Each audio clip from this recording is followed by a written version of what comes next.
Baik, izin Pak Ketua, kita mulai. Bismillahirrahmanirrahim. Assalamualaikum warahmatullahi wabarakatuh. Waalaikumsalam warahmatullahi wabarakatuh. Alhamdulillahirabbil alamin. Puji syukur pada Allah yang telah memberikan kesehatan kepada kita semua, kelapangan, semangat, spirit agar masih bisa melaksanakan kegiatan-kegiatan akademik pada siang hari ini, sehingga kita bisa bertemu dengan cara tatap maya, Zoom, online, daring, atau saya lebih senangnya menyebutnya tatap maya pada siang hari ini. Dan saya tentu kami di sini di Go Akademika bersyukur sekali dan merasa bangga Bapak dan Ibu ikut berpartisipasi atas kerjasama STAI Miftahul Ulum Tanjung Pinang dan Lembaga Konsultasi Publikasi Ilmiah Go Akademika di Bandung. Selanjutnya marilah kita mohonkan kepada Allah Subhanahu wa taala untuk disampaikan sholawat dan salam kita pada junjungan kita Nabi Muhammad Sallallahu Alaihi Wasallam. Yang sangat saya hormati, sangat saya banggakan, sangat saya cintai, Bapak Dr. Haji Amir Husin MM, yang pada kali ini beliau hadir sebagai, kalau saya lihat wajahnya udah saya kayak ngelihat orang tua sendiri, kayak ngelihat Bapak sendiri. Beliau adalah ketua dari Sekolah Tinggi Agama Islam Miftahul Ulum Tanjung Pinang, Kepulauan Riau, Provinsi Kepri atau Kepulauan Riau. Nah, juga hadir bersama saya semua yang sangat saya hormati, Bapak Ibu dosen dari seluruh Indonesia, dari Aceh sampai Papua. Ada yang dari Kendari, ada yang dari NTT, ada yang dari Jawa Timur, ada yang dari Banten. Terima kasih Bapak dan Ibu sudah hadir, dan tentu juga yang sangat saya banggakan, kawan-kawan mahasiswa sarjana, mahasiswa magister, mahasiswa doktoral yang berpartisipasi pada kegiatan kita siang hari ini. Saya tentu yakin sekali yang mendapatkan informasi pelatihan ini akan kaget. Kenapa kaget Pak Ketua? Karena diumumkannya secara massal itu baru kemarin.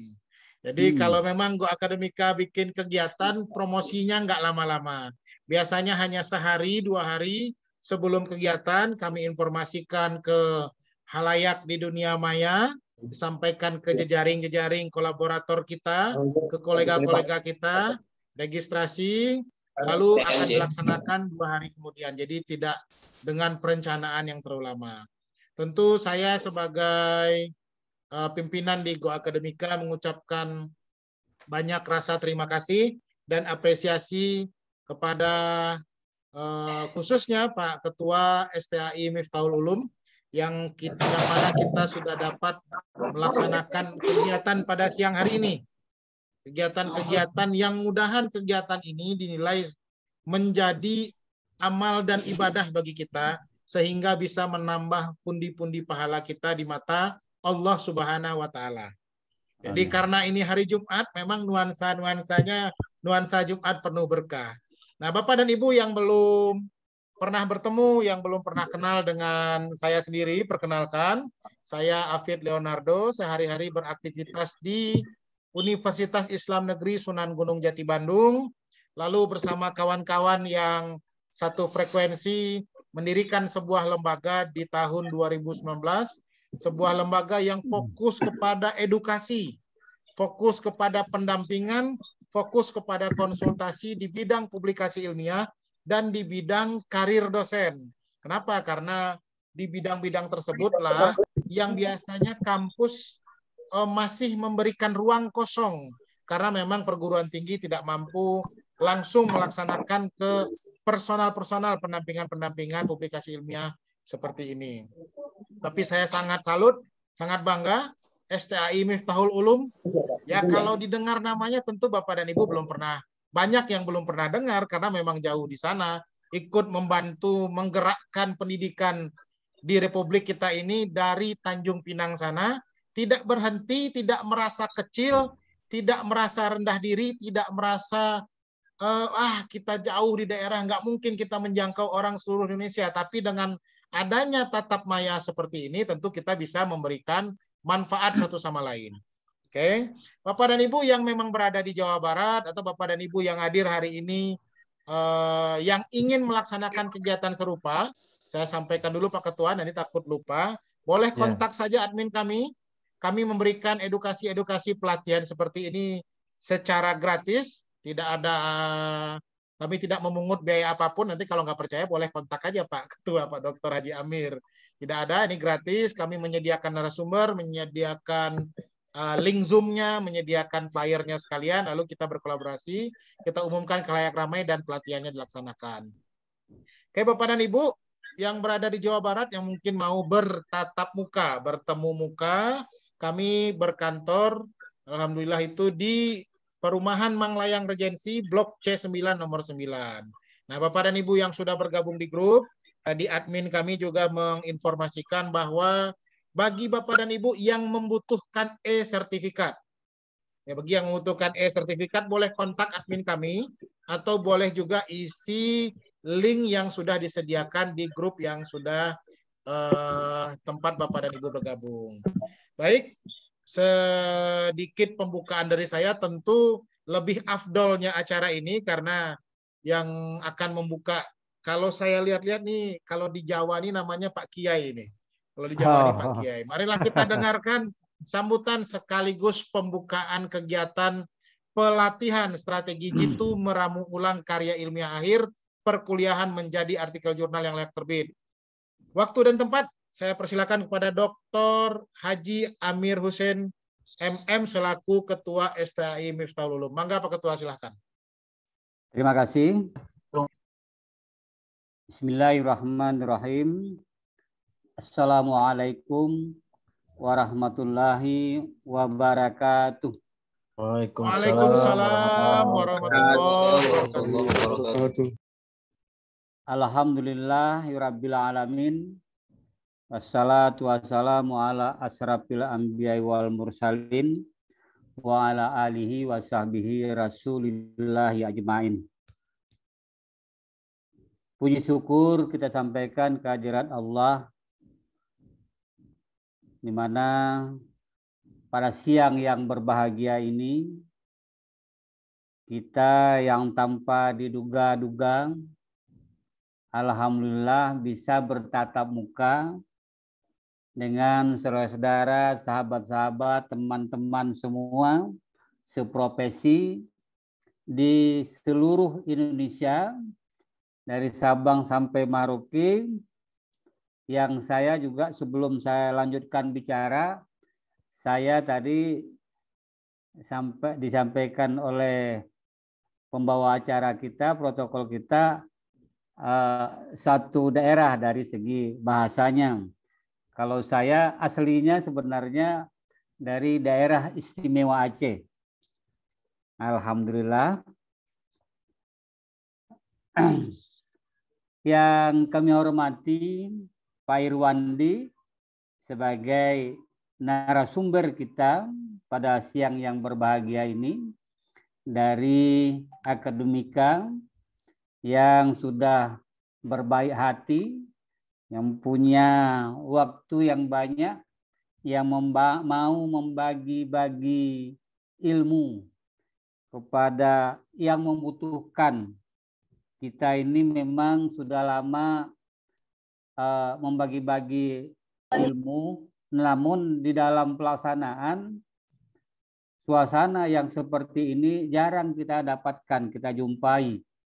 Kita bangga hari ini karena setelah saya melihat ada 300 lebih peserta yang terdaftar untuk ikut webinar pada siang yang berbahagia ini. Yang kami hormati juga para panitia, para akademisi, dan para mahasiswa akhir. Karena kita mengundang mahasiswa akhir untuk bekal dalam rangka menyelesaikan tugas akhirnya di perguruan tinggi masing-masing. memang kita sudah mulai melaksanakan, bahkan sudah melaksanakan menyiapkan artikel bagi mahasiswa yang menyelesaikan.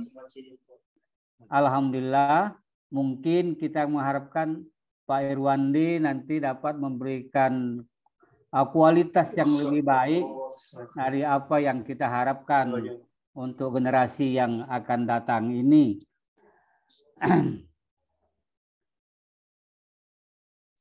Perkenalkan, saya selaku Ketua Sekolah Tinggi Agama Islam yang kita juga ingin berbenah terus-menerus.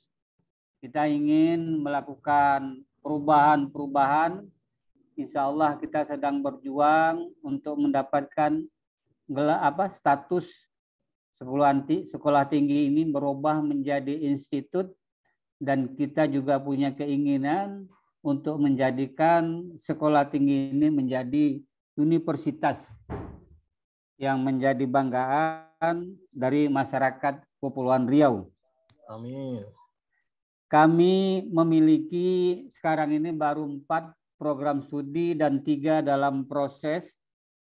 Kemudian ke depan insya Allah bisa kita kembangkan, bisa lebih baik lagi. Bapak, Ibu, peserta webinar yang kami hormati, kami mengucapkan terima kasih sekali lagi atas partisipasinya di dalam mengikuti, sehingga pada siang hari ini luar biasa pesertanya. Cuman diharapkan tadi Bapak protokol jangan ketidur gitu. Jangan tidur, karena kalau dalam webinar ini memang bisa ngantuk, apalagi jam 2-an, ya kan? Inilah yang kondisi yang bisa kita sampaikan. Kemudian kami sampaikan juga bahwa Sekolah Tinggi Agama Islam Miftahul Ulum Tanjung Pinang ini sudah berusia lama, sejak tahun 90 berdirinya. Jadi alhamdulillah sekarang kita termasuk perguruan tinggi senior di Provinsi Kepulauan Riau. Kita mengharapkan bukan hanya senior, tapi bisa lebih baik, lebih maju ke depan. Kita mengharapkan hari ini mendapatkan masukan-masukan yang penting untuk perkembangan penyelesaian mahasiswa kita untuk masa yang akan datang.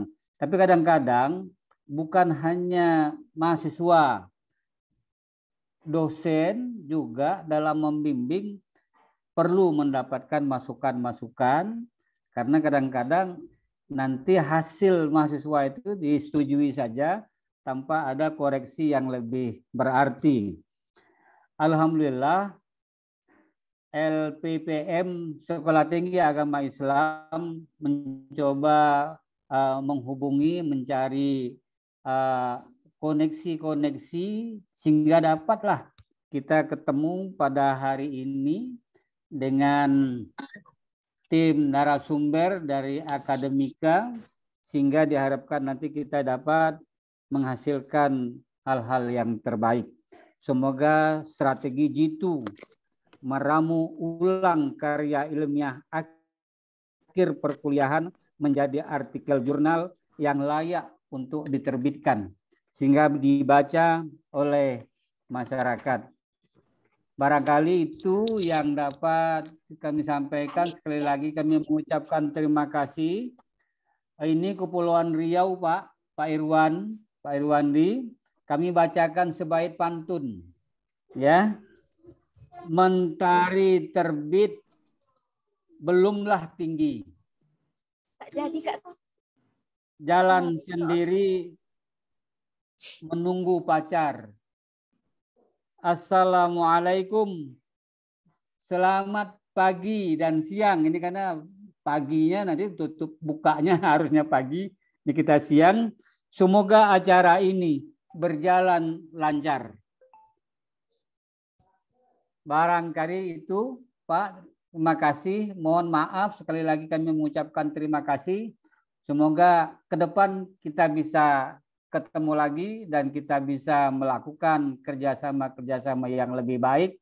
yang bermutu untuk generasi kita dan bangsa Indonesia.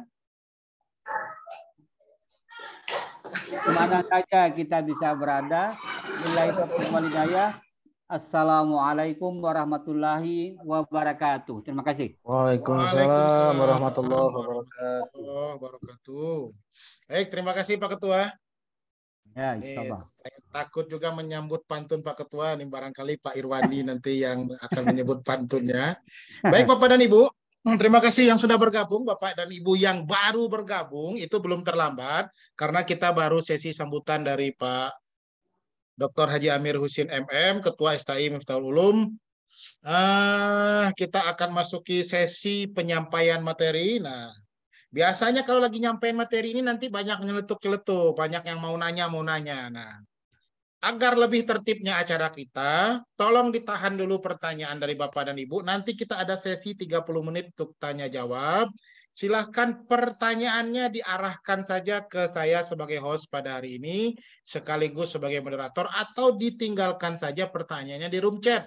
Atau nanti ketika sesi tanya jawab silahkan langsung ditanyakan oleh Bapak dan Ibu kepada Bapak Irwandi. Bapak dan Ibu, itu mekanisme kita pada siang hari ini. Sebelumnya Bapak dan Ibu yang belum, atau kawan-kawan mahasiswa yang belum pernah bergabung bersama kami, itu pada siang hari ini materi kita adalah masih materi-materi dasar. Jadi untuk Bapak Ibu dosen mungkin materi Pak Irwandi ini adalah materi-materi dasar karena memang diuntukkan bagi kawan-kawan yang akan merangkum laporan penelitiannya menjadi sebuah artikel ilmiah jurnal. Saya perkenalkan dulu narasumber kita pada hari ini, rekan terbaik saya. Jadi Pak Ketua, saya dari Sumatera Barat, Pak Irwandi ini dari Bangka Belitung. Lebih tepatnya dari Belitung. Jadi ini mah Sumatera Connection. Jadi Sumatera Connection nih Pak Ketua. Jadi beliau dari Belitung, rekan saya sehari-hari beraktivitas di UIN Sunan Gunung Jati Bandung di Fakultas Ilmu Sosial dan Ilmu Politik jurusan Sosiologi. Kalau saya sendiri di jurusan Manajemen. Pak Irwandi bersama saya adalah founder dari Go Akademika. Kami mendirikan lembaga ini dengan tujuan untuk mengedukasi, mendampingi, dan memberikan layanan konsultasi bagi Bapak dan Ibu, bagi kawan-kawan mahasiswa yang ingin mendapatkan pencerahan-pencerahan dan pendampingan di bidang publikasi ilmiah jurnal. Baik jurnal nasional terakreditasi SINTA, jurnal internasional, ataupun jurnal internasional Finex Scopus. Sehari-hari Pak Irwandi ini selain mengajar, juga bekerja secara fungsional, yaitu sebagai reviewer di jurnal-jurnal bereputasi atau jurnal Finex Scopus, reviewer di jurnal internasional, reviewer di jurnal nasional terakreditasi SINTA, dan tentunya juga menjadi reviewer sekaligus editor di jurnal-jurnal di bawah Go Akademika. Nah, sekali lagi saya sampaikan, bagi Bapak dan Ibu yang sudah join, sudah bergabung, jangan tinggalkan room Zoom ini, karena niscaya dan percayalah kalau Bapak dan Ibu meninggalkan tempat, karena akan kehilangan ilmu yang sangat berharga yang akan disampaikan pada siang hari ini. Oke, untuk tidak memperlama waktu, selanjutnya saya persilahkan Pak Irwandi untuk menyampaikan materinya. Silakan Pak Irwandi. Terima kasih Saudara Moderator Pak Afid. Bismillahirrahmanirrahim. Assalamualaikum warahmatullahi wabarakatuh. Waalaikumsalam warahmatullahi wabarakatuh. Alhamdulillahirabbil alamin. Assalatu wassalamu ala asrofil anbiya'i wal mursalin. Sayyidina wa maulana Muhammadin wa ala alihi wa sahbihi ajmain, amma ba'du. Puji dan syukur kita panjatkan kehadirat Allah Subhanahu wa taala. Pada siang hari ini kita bisa berjumpa via Zoom meeting dalam rangka pelatihan bagaimana mengkonstruk tugas akhir ya menjadi artikel jurnal ilmiah yang layak terbit. Salawat dan salam semoga selalu tercurah limpahkan kepada junjungan kita Nabi Muhammad SAW. Yang saya hormati Pak Kiai, ya, Pak Kiai Haji Dr. Mana ini?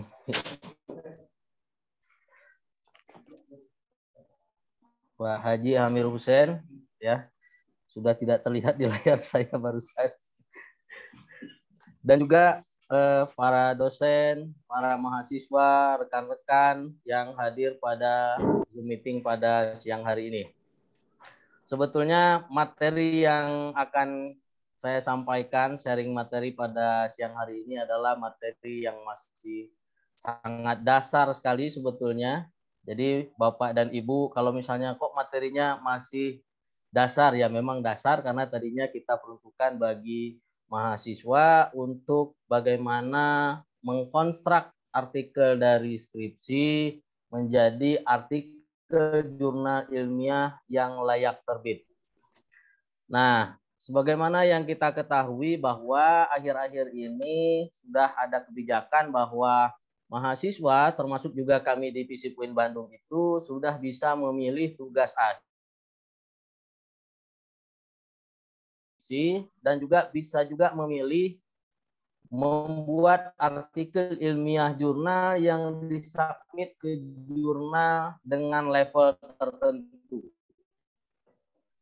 Nah, maka artikel atau tugas akhir tersebut menjadi artikel, maka kita harus tahu dulu level jurnal mana yang ingin kita sasar. Nah, oleh karena itu, jurnal ilmiah. Sehingga penulisannya pun nanti kita sesuaikan dengan level jurnal yang kita tuju. Nah, saya sudah bisa share screen, Pak Fit? Oke. Sudah tampil Bapak dan Ibu? Sudah, Pak. Sudah, Pak. Oke, pertama perkenalkan nama saya Irwandi. Saya sehari-hari dosen di FISIP UIN Sunan Gunung Jati Bandung. Kemudian sebagai penulis juga, sebagai editor, sebagai reviewer jurnal, sebagai wartawan juga sekaligus di Go Akademika. Baik Bapak dan Ibu, pertama ketika kita hendak mengkonstruk tugas akhir atau membuat artikel jurnal ilmiah, pertama kita harus tahu dulu level jurnal yang akan kita tuju. Apakah levelnya ada di jurnal nasional, kemudian jurnal nasional terakreditasikah, jurnal internasional, atau jurnal internasional bereputasi. Nah, terkadang banyak Bapak dan Ibu dosen juga yang kadangkala tertipu.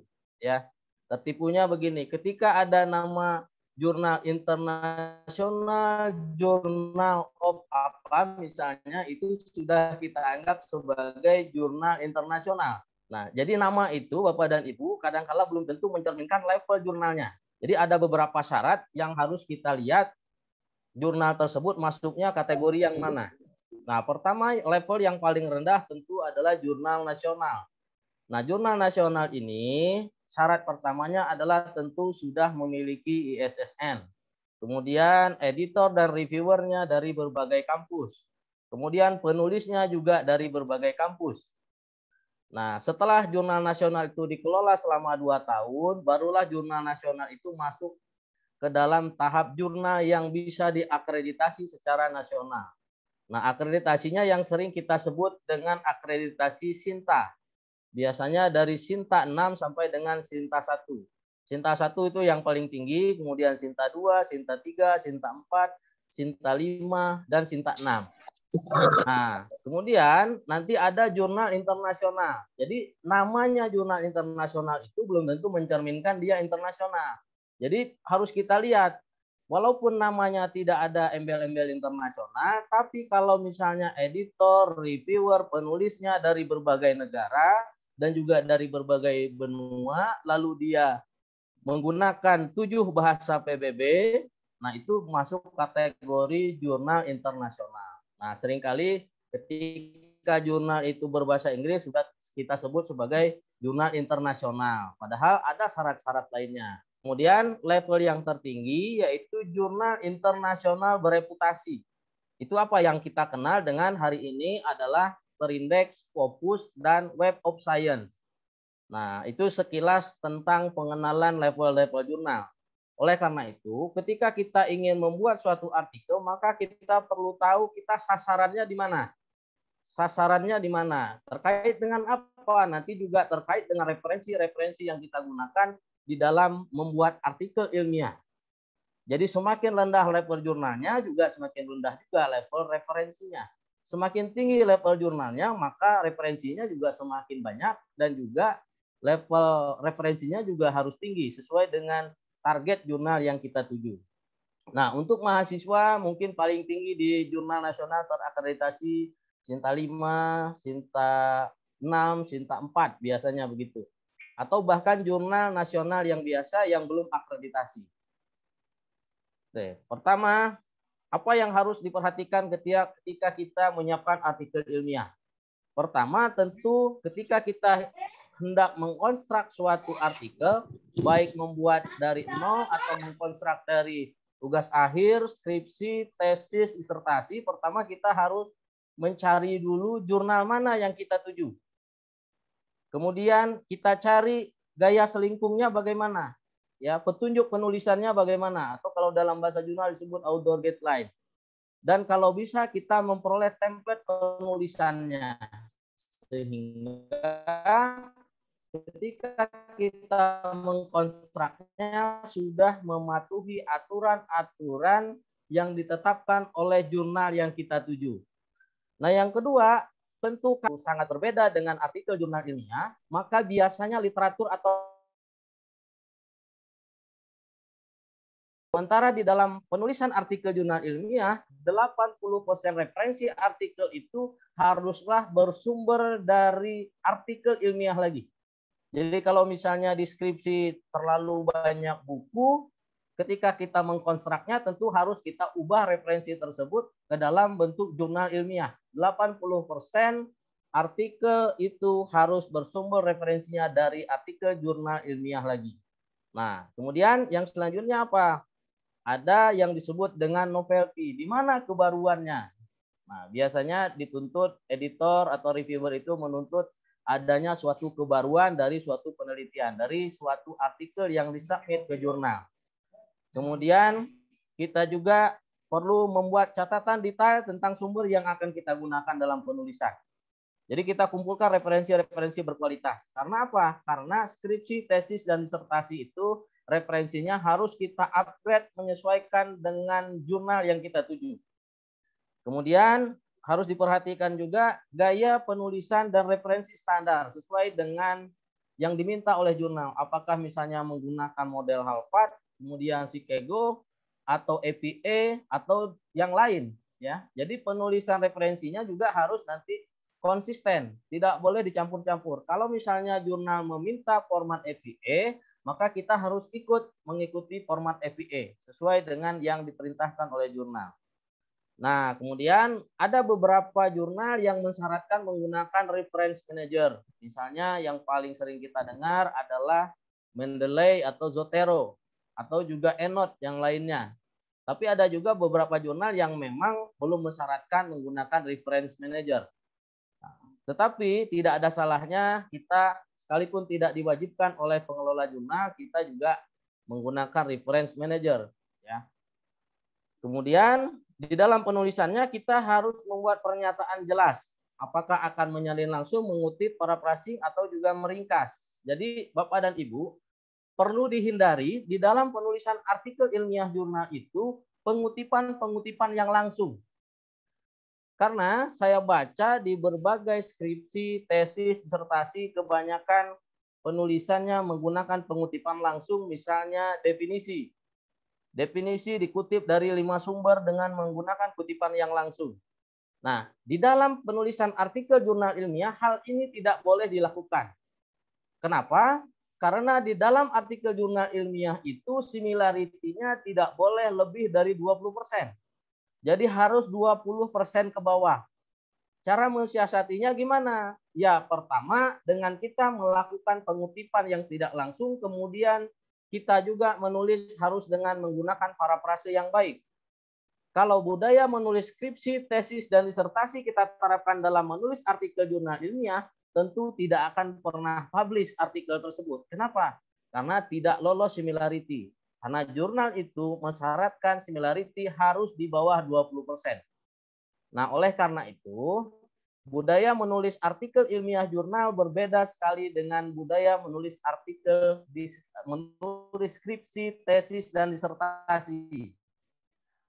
Jadi menulis di artikel ilmiah itu singkat, padat, jelas, fokus. Sementara kalau di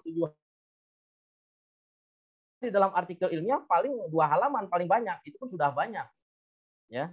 Nah, jadi bagaimana kita menulis secara ringkas, padat, dan fokus pada pokok persoalan yang ingin kita uraikan. Nah, kalau misalnya deskripsi terlalu banyak, kadangkala kita menulis itu bertele-tele supaya apa? Supaya halamannya banyak, supaya skripsinya tebal, supaya tesisnya tebal misalnya. Padahal dalam artikel jurnal tidak begitu. Jadi memang budaya menulis di artikel jurnal dengan deskripsi, tesis, dan disertasi ini sangat berbeda. Kemudian juga jangan pernah mengutip referensi yang tidak jelas atau tidak lengkap sumbernya. Nah, jadi harus mengutip referensi-referensi yang jelas sesuai dengan kaidah-kaidah ilmiah. Nah, selanjutnya, bagaimana agar artikel itu dapat dipublikasi? Pertama, tentu harus tepat waktu. Jangan misalnya submitnya ketika orang sudah mau terbit. Ya, tentu tidak akan terbit di waktu yang dekat. Masih kebawahnya ke edisi berikutnya. Kemudian harus diperhatikan fokus dan skopnya masuk nggak ke jurnal tersebut. Jadi harus dilihat dulu. Tadi cari jurnalnya, kemudian lihat fokus dan skopnya. Artikel kita itu masuk nggak di situ. Kalau masuk nanti boleh kita submit. Nah, kemudian berbasis penelitian ilmiah yang dirancang dan ditulis dengan baik. Jadi penelitian itu bisa penelitian lapangan, bisa juga penelitian pustaka atau literatur review. Sekarang yang lagi tren misalnya ada systematic literature review atau SLR. Nah, yang lagi tren juga menggunakan aplikasi post viewer misalnya. Nah, jadi bisa penelitian lapangan, bisa juga penelitian pustaka. Yang kedua, mengikuti aturan jurnal yang dituju. Yang ketiga, membuat naskah yang jelas, logis, dan mudah dibaca. Jadi jangan terlalu banyak muter-muter. Jadi kalau di jurnal itu paling banyak biasanya di bawah 20 halaman, sekitar 5. Menguraikannya harus dengan jelas, logis, dan mudah dibaca. Jangan sampai orang setelah baca bingung, ini yang ditulis apa sih sesungguhnya? Gitu. Nah, selanjutnya bersedia menerima saran dari mitra bestari atau reviewer. Nah, kemudian untuk meningkatkan mutu naskah. Jelas nanti ada proses review di jurnal itu, kita perbaiki, kita submit lagi, di review lagi, diperbaiki lagi, kemudian sampailah nanti artikel itu berproses sampai accepted dan kemudian publish. Nah, juga ketika menulis artikel juga harus memperhatikan kebutuhan pembaca. Jadi jangan terlalu menulis sesuatu yang sudah umum sehingga tidak menarik lagi dan orang tidak tertarik untuk membacanya. Oke, kita lanjut. Nah, di mana kendala dalam menyusun artikel itu? Pertama, memang perbedaan budaya menulis. Budaya menulis skripsi, tesis, disertasi, itu kalau saya bilang, kalau gaya penulisannya agak bertele-tele, panjang, dan tidak langsung pada pokok persoalan. Dan budaya menulis skripsi, tesis, disertasi itu kalau saya lihat cenderungnya adalah mengajari pembaca. Apa mengajari pembaca? Misalnya, kita perlu mendefinisikan di bagian metodologi apa yang dimaksud dengan metodologi penelitian. Apa yang dimaksud dengan metode penelitian kuantitatif? Sampai beberapa sumber kita kutip dengan kutipan yang langsung. Baru kemudian kita menjelaskan metode apa yang kita gunakan. Nah, sementara di dalam artikel jurnal ilmiah jarang sekali menggunakan definisi-definisi. Jadi dianggapnya pembaca itu sudah pintar, sudah mengetahui apa itu kualitatif, apa itu kuantitatif. Sehingga tidak perlu dijelaskan lagi definisi-definisi dari apa itu kualitatif, apa itu kuantitatif. Kadangkala di berbagai jurnal ilmiah yang saya temukan, baik nasional ataupun internasional, seringkali tidak menjelaskan metode secara spesifik. Misalnya dia bilang, penelitian ini membagikan 150 kuesioner kepada responden. Nah, dengan membaca itu, pembaca sudah tahu bahwa penelitian itu dilakukan dengan metode kuantitatif. Meskipun di dalam metodenya, si penulis tidak menjelaskan secara spesifik, ini adalah menggunakan metode kuantitatif. Nah, bahkan kalau misalnya kualitatif, di dalam kualitatif seringkali teknik teknik pengumpulan datanya berupa wawancara mendalam. Nah, banyak peneliti menguraikannya. Penelitian ini menggunakan wawancara mendalam sebagai teknik pengumpulan data. Nah, ketika orang membaca itu, orang sudah tahu bahwa penelitian ini dilakukan dengan metode kualitatif. Jadi tidak perlu dijelaskan juga kadangkala secara jelas metodenya kualitatif atau kuantitatif, apalagi dengan definisi-definisi. Metode penelitian kuantitatif adalah, sedangkan menurut metode penelitian kuantitatif adalah, kalau menulis seperti itu, alamatlah tidak akan pernah publish. Kenapa? Karena similarity-nya tinggi. Kita menggunakan kutipan-kutipan yang langsung. Nah, jadi yang kedua, yang kesulitannya adalah kendala similarity. Nah, similarity yang tinggi itu menyebabkan artikel itu tidak layak untuk publish. Kualitasnya bagus, tapi secara similarity dia tinggi, tidak bisa publish. Nah, ada caranya. Bagaimana caranya? Pertama tadi, hindari pengutipan-pengutipan secara langsung. Kedua, penulis harus punya kemampuan parafrase yang baik supaya susunan kalimat, susunan kata dalam suatu kalimatnya berbeda dengan yang sudah ada terpublish secara online. Nah, ada dua caranya. Kemudian ada juga yang tidak tahu caranya. Bagaimana sih menulis artikel itu? Ya, karena kurangnya pengetahuan, ya sulit juga menulis artikel jurnal. Kemudian juga kendala referensi. Nah, saya baca tesis disertasi, kebanyakan referensinya itu berupa buku biasanya. Sementara tadi di dalam artikel jurnal ilmiah 80% referensinya itu harus berasal dari artikel jurnal ilmiah lagi. Nah, oleh karena itu, ketika skripsi, tesis, disertasi tadi dikonstruk ke dalam bentuk artikel ilmiah, maka referensi ini harus diganti dengan jurnal-jurnal ilmiah, baik nasional maupun internasional, yang terbitan-terbitan terbaru. Nah, kalau yang tidak tahu caranya, susah menemukan referensinya. Nanti di akhir akan saya tunjukkan bagaimana cara mudah mencari referensi. Ya. Oke. Selanjutnya, bagaimana ciri artikel ilmiah yang baik? Kalau saya sederhana saja. Pertama, dia original. Idenya, risetnya original. Kemudian, similarity-nya rendah. Ya, similarity-nya rendah dibuktikan dengan hasil penelitian. Kemudian, yang paling sulit adalah kalau dalam ilmu sosial adalah menemukan novelty. Apa itu novelty? Kebaruan. Seringkali banyak peneliti mengklaim sesuatu itu baru tapi tidak menunjukkan bagaimana temuan-temuan sebelumnya. Jadi menunjukkan sesuatu yang sebelumnya itu untuk menunjukkan di mana kebaruan kita. Jadi tidak bisa kita mengklaim sesuatu tanpa data. Nah, bedanya peneliti dengan orang awam adalah peneliti itu mengklaim sesuatu by data. Jadi tidak bisa kita mengklaim penelitian saya ini adalah penelitian yang baru, tapi kita tidak menyajikan data-data penelitian sebelumnya, temuan peneliti-peneliti sebelumnya bagaimana? Sehingga artikel kita ini dianggap memiliki kebaruan.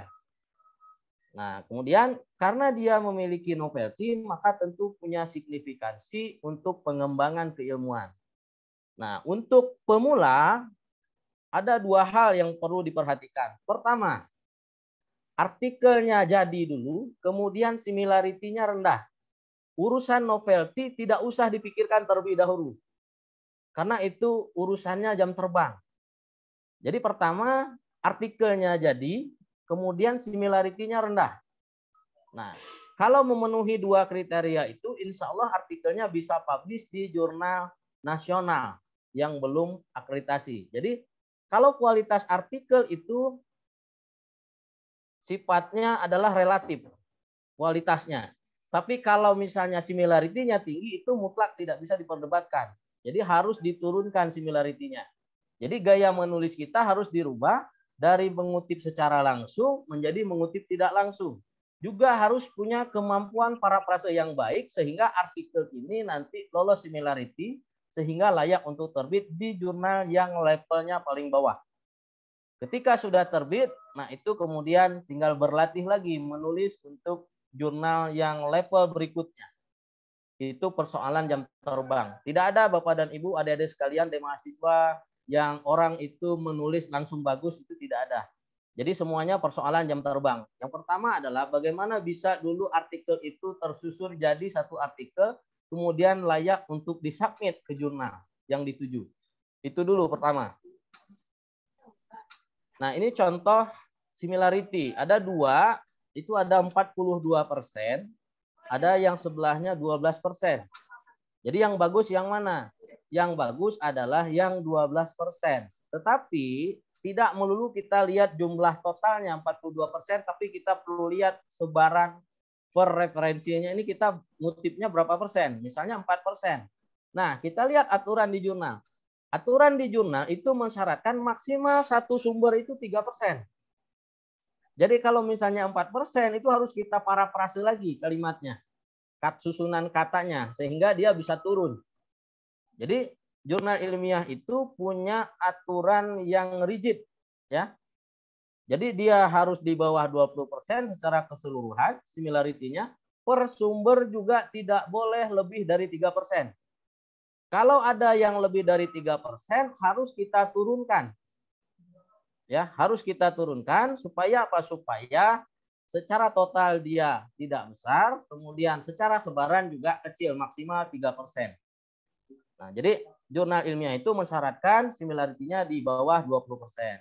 Kalau budaya menulis skripsi tadi kita terapkan dalam menulis artikel jurnal, insya Allah tidak akan pernah lolos similarity-nya. Kenapa? Karena terlalu banyak kutipan yang langsung, yang sama susunan kata dalam kalimatnya, bahkan sama titik komanya.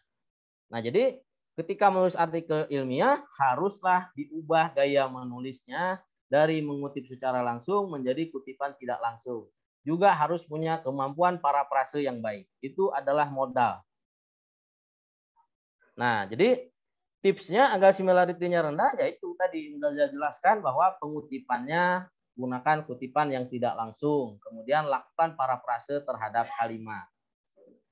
Oke. Nah, selanjutnya bagi setiap penulis ya harus tahu format dari jurnal yang dituju. Maka tadi saya sarankan pertama adalah cari dulu jurnal sasarannya. Kenapa kita perlu mencari jurnal sasaran? Karena yang akan kita ikuti adalah gaya penulisan di jurnal tersebut. Format penulisan di jurnal tersebut. Nah, perlu dipahami bahwa setiap jurnal punya gaya penulisan dan format yang berbeda-beda. Jadi ketika kita sudah menentukan jurnalnya, maka kita lihat fokus dan skopnya masuk atau tidak. Kemudian kita lihat bagaimana tata cara penulisannya. Lalu kemudian kita download template-nya. Template itu cetakan tulisan. Spasinya berapa, ukuran hurufnya berapa, dan lain sebagainya di situ. Jadi template itu khas di setiap ya, the last one please. Tetap semangat, sore. Baik, Mas Robert, nanti suara yang keluar dipresentasikan di bab. Oke, jadi setiap jurnal itu punya template dan gaya selingkung yang berbeda-beda, gaya penulisan yang berbeda-beda. Jadi kita harus lihat dulu di jurnal yang kita tuju, bagaimana cara penulisannya, bagaimana formatnya. Kalau susah memahami formatnya, biasanya saran saya adalah download salah satu artikel yang sudah terbit di jurnal yang kita tuju, kemudian kita lihat bagaimana cara orang menulisnya, lalu kemudian kita tiru gaya menulisnya. Itu cara yang paling gampang. Kemudian, struktur artikel ilmiah itu, teman-teman sekalian, biasanya begini, ada judul, ya. Di bawah judul itu biasanya ada nama autor atau nama penulis, kemudian ada afiliasinya atau instansinya, ada alamat email korespondensi, kemudian ada abstrak. Nah, judul dan abstrak di dalam skripsi dan di dalam artikel ilmiah jurnal ini sangat berbeda. Bahkan di dalam judul artikel ilmiah itu jumlah katanya saja kadang-kala dibatasi oleh jurnal. Tidak boleh lebih dari 12 kata misalnya. Nah, maka ketika ingin dikonstruk laporan penelitian tadi, bisa berupa skripsi, tesis, dan disertasi, judulnya harus diramu ulang sesingkat mungkin dan semenarik mungkin. Abstraknya juga begitu. Kalau abstrak yang umumnya kita kenal, deskripsi, tesis, disertasi, biasanya dalam satu halaman terdiri dari 4 sampai 5 paragraf. Isinya biasanya permasalahan, kemudian tujuan penelitian, metode, kemudian kesimpulan. Nah, sementara di dalam artikel jurnal, kadangkala kata dalam abstrak saja dibatasi maksimal 200 kata. Nah, oleh karena itu apa nanti isinya abstrak dalam artikel jurnal nanti akan kita bahas. Di bawah abstrak itu ada introduction atau latar belakang. Nah, di introduction kemudian ada literature review atau study site, ada method, ada result and discussion, conclusion, acknowledgement kalau ada ditambah dengan referensi. Jadi secara umum format artikel ilmiah jurnal itu seperti ini, IMRD, introduction, method, result, and discussion. Biasanya tubuh artikelnya seperti itu. Tetapi setiap jurnal sekali lagi punya struktur yang berbeda-beda, punya format yang berbeda-beda, punya gaya penulisan yang berbeda-beda. Oke, maka perlu kita memilih jurnal sasaran. Nanti di akhir akan kita praktekkan bagaimana cara mencari jurnal sasaran. Nah, judul di dalam artikel jurnal ilmiah itu harus jelas, tidak ambigu, akurat mewakili riset yang dilakukan. Biasanya ditentukan oleh jurnal itu maksimal 12 kata. Kalau misalnya judul di dalam skripsi, tesis, dan disertasi, lokasinya itu harus jelas biasanya. Kalau misalnya lingkupnya desa, kemudian kecamatan, itu harus ditulis secara lengkap. Tapi dalam artikel jurnal ilmiah, judul itu tidak harus mencantumkan nama penelitiannya di mana. Biasanya lokasinya dibahas sedikit di dalam metode penelitian, tidak juga spesifik di dalam judul penelitian. Kemudian judul tidak boleh disingkat atau menggunakan jargon yang tidak berlaku umum. Nah, seringkali kita itu banyak melabelkan istilah-istilah lokal. Kalau misalnya tujuan artikel kita adalah disubmit ke jurnal internasional, maka harus mengikuti aturan internasional. Harus menggunakan istilah-istilah umum yang dikenal oleh masyarakat dunia. Nah, singkatan-singkatan di kita itu kadang-kala tidak pas, sehingga mereka tidak paham ini orang nulis apa sih, bahas apa sih gitu. Sehingga mereka nggak paham, lalu artikel kita ditolak. Baru lihat judulnya saja. Gitu. Jadi harus menggunakan istilah-istilah yang berlaku umum dikenal oleh orang. Kemudian, nah, saya diajarkan dulu waktu kuliah S1, S2, atau bahkan di S3, bahwa judul itu tidak boleh dirumuskan dalam kalimat pertanyaan. Judul skripsi, tesis, disertasi. Sementara di dalam artikel jurnal, boleh kita merumuskan judul itu dalam kalimat pertanyaan. Ya, ini saya banyak temukan dalam jurnal-jurnal internasional yang bereputasi, judul itu dirumuskan dalam kalimat pertanyaan. Jadi kalau saya dulu diajari tidak boleh bikin judul skripsi itu atau tesis itu dalam kalimat pertanyaan. Nah, di dalam artikel jurnal ini boleh. Jadi banyak artikel-artikel dengan judulnya berupa kalimat pertanyaan. Kemudian, judul harus menimbulkan rasa ingin tahu atau membuat kepo, maka judulnya harus menarik. Kalau orang sudah tertarik lihat judulnya, maka orang tertarik untuk membaca kelanjutannya bagaimana. Baca abstraknya, membaca introduction, dan lain sebagainya. Kemudian, jangan lupa di bawah judul itu nanti ada nama autor, afiliasi, dan alamat email. Nah, ini kemarin saya minta salah satu contoh skripsi ya dari STAI Miftahul Falah Tanjung Pinang. Judulnya kira-kira begini. Pengaruh aktivitas belajar terhadap prestasi akademik mahasiswa yang bekerja paruh waktu tahun akademik 2018, 2019 dan 2019/2020 STAI Miftahul Ulum Tanjung Pinang. Kira-kira gitu ya.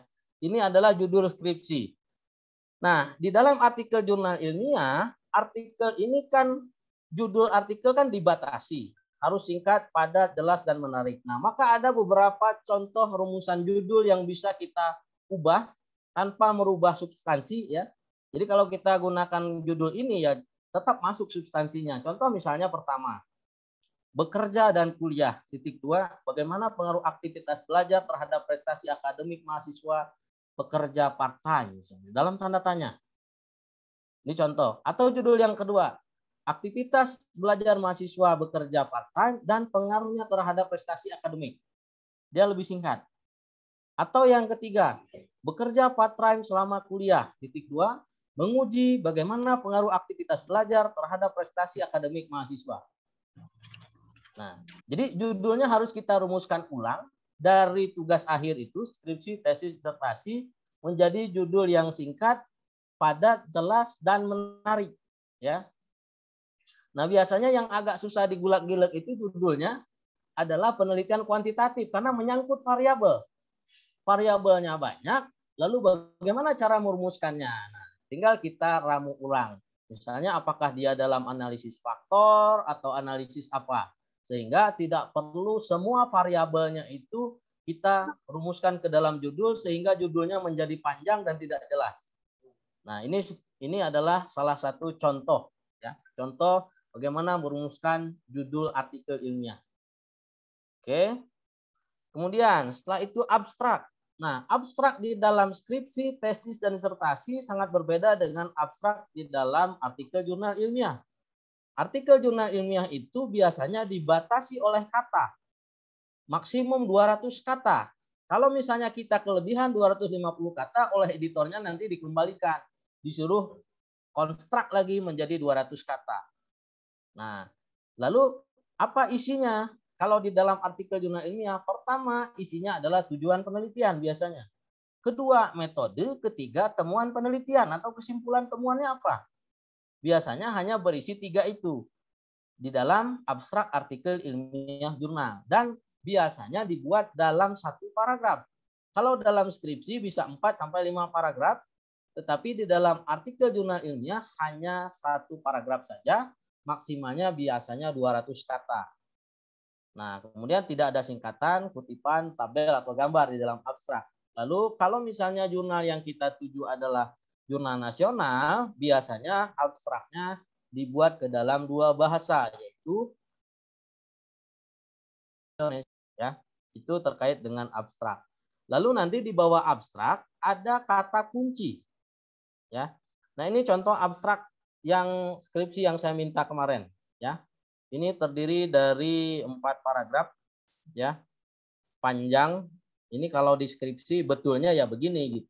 Tapi kalau dalam artikel jurnal ilmiah hanya memuat 3 saja, maksimum 200 kata, tujuan penelitian, metode, kemudian temuan atau kesimpulan. Hanya memuat 3 itu. Nah, seperti ini misalnya. Jadi ketika kita cek, jumlah katanya tidak lebih dari 200 kata, terdiri dari tujuan penelitian, metode penelitian, hasil atau temuan penelitian. Jadi ditulis dalam 1 paragraf seperti ini, ya. Kemudian selanjutnya di bawah abstrak itu nanti ada kata kunci. Apa gunanya kata kunci ini? Yaitu untuk mempermudah penelusuran artikel. Jadi kalau kita cari referensi, misalnya artikel kita dengan adanya kata kunci, justru lebih mudah ketemunya ketika kita cari referensi. Kemudian mempunyai makna yang khas dan jelas. Biasanya 3-5 kata. Kalau saya sering ibaratkan begini. Apa sih kata kunci itu sederhananya? Ada ibu-ibu misalnya ngobrol dengan tetangganya 3 jam. Ngerumpi lah. Lalu kemudian dia pulang ke rumah. Pulang ke rumah ketemu sama suaminya. Ditanya sama suaminya. Habis dari mana? Habis dari tetangga. Ngobrolin apa? Nah, pasti si istri tersebut hanya menguraikan kata-kata kunci saja. Ngobrolin A, B, C, D, E. Nah, itulah yang disebut dengan kata kunci. Jadi tidak 2 jam menjelaskan itu, tapi hanya kata-kata kuncinya saja. Jadi apa yang kita bahas di dalam artikel itu, itulah kita jadikan kata-kata kunci.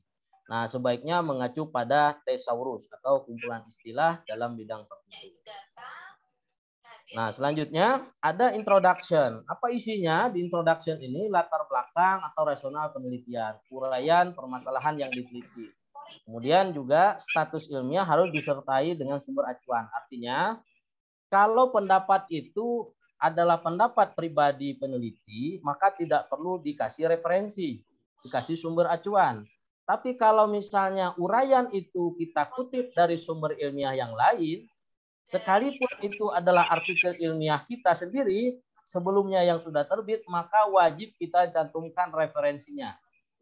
Nah, seperti yang saya jelaskan tadi, pendahuluan atau latar belakang di dalam skripsi itu sangat berbeda dengan latar belakang atau introduction di dalam artikel ilmiah jurnal. Seringkali menulis di latar belakang deskripsi itu terlalu banyak muter-muternya. Terlalu banyak kesana kesini dulu. Jadi kalau di dalam artikel ilmiah jurnal fokus apa sih masalah yang ingin kita teliti, gitu ya? Apa masalahnya? Lalu kemudian kita akan teliti dengan teorinya siapa misalnya, bagaimana penelitian terdahulunya seperti apa, sehingga penelitian kita ini dianggap sesuatu yang baru. Nah, kita sajikan di dalam pendahuluan. Lalu ada state of the art, kemudian diakhiri dengan tujuan penelitian. Jadi kalau di dalam skripsi itu ada rumusan masalah, tujuan penelitian, kegunaan penelitian gitu ya. Nah, kalau di dalam introduction di sini, di artikel ilmiah itu langsung saja tujuan penelitiannya itu untuk apa? Dijelaskan. Jadi tidak berupa pertanyaan rumusan masalah lagi, tapi langsung pada tujuan penelitiannya. Yang kedua, tinjauan pustaka atau literatur review. Nah, seringkali saya menemukan di dalam skripsi, tesis, disertasi itu biasanya kenapa dia tebal? Karena memuat pertama grand teori, kemudian kedua middle range teori, baru ke operasional teori. Nah, sementara di dalam literatur review, di dalam artikel ilmiah jurnal itu langsung saja pada teori yang akan kita gunakan itu. Atau operasional teorinya kita pengen gunakan yang mana misalnya. Jadi tidak misalnya jurusannya MSDM misalnya. Jurusannya manajemen, kemudian bidangnya MSDM. Tidak langsung kemudian kita mulai dari manajemen, kemudian MSDM, baru ke variabelnya. Jadi langsung saja ya ke variabel yang kita akan teliti atau yang akan kita analisis. Ya.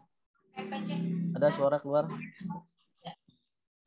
Nah, kemudian juga kita perlu menguraikan studi-studi terdahulu yang relevan dengan penelitian yang kita lakukan. Apa gunanya? Ya gunanya tadi, literatur review ini adalah untuk melihat di mana posisi penelitian kita dibandingkan dengan penelitian-penelitian sebelumnya.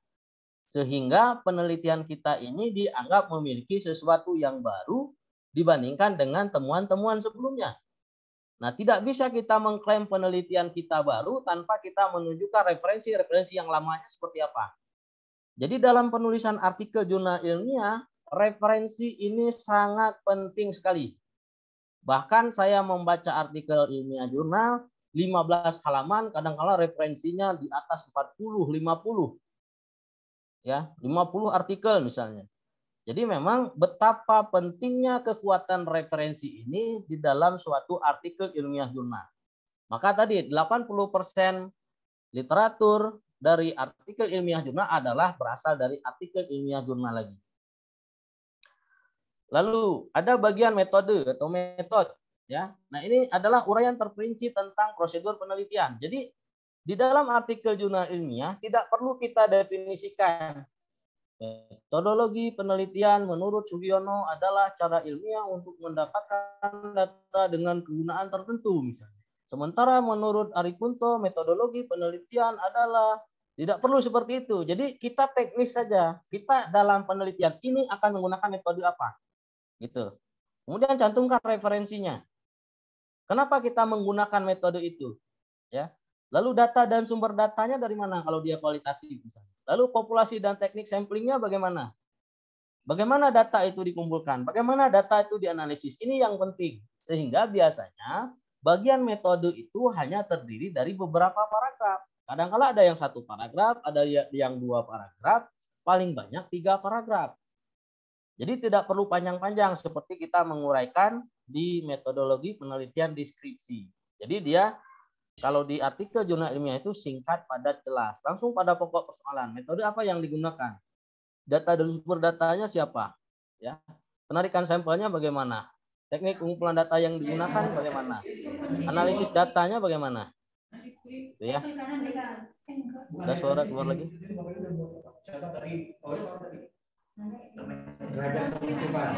Oke.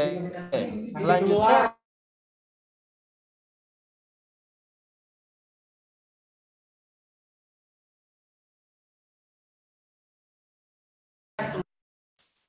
Oke.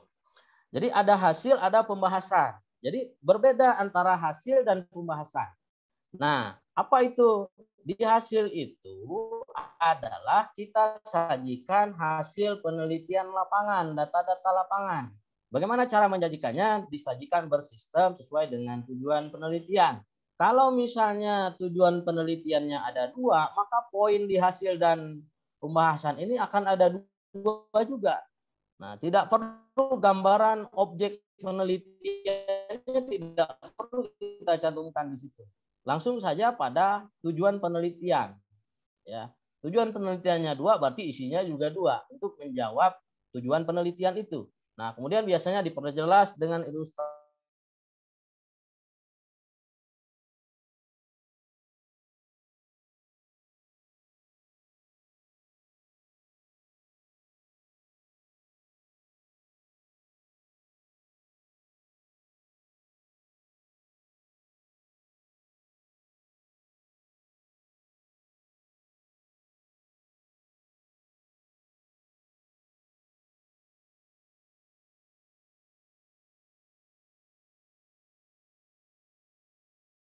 Itu numerik kalau di dalam skripsi. Tetapi kalau di dalam artikel jurnal ilmiah, dia berupa deskripsi. Apa sih temuannya?